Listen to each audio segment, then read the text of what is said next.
هو ايه موضوع اضرب يا بدري ومشكله عبد الله جمعه مع جمهور الاهلي؟ سنه 2018 كان ماتش الاهلي والترجي في نهائي دوري ابطال افريقيا.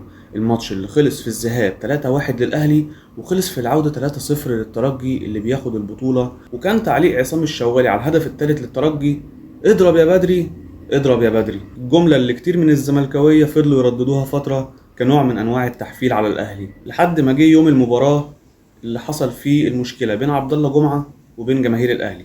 مباراة الزمالك والترجي في السوبر الأفريقي 14/2/2020، المباراة اللي بتنتهي بفوز الزمالك على الترجي 3-1. وفي وسط ما لعيبة الزمالك كلها بتحتفل بعد المباراة، عبد الله جمعة بيفتح لايف ويقول في اللايف: اضرب يا بدري، اضرب يا بدري.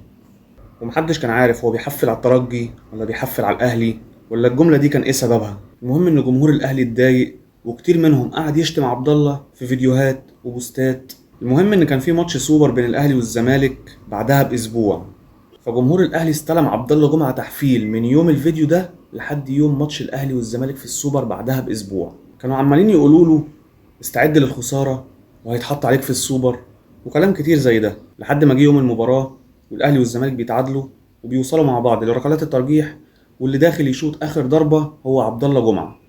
عبد الله جمعه بيسجل الركله الاخيره والزمالك بياخد البطولة وبيكسب الأهلي.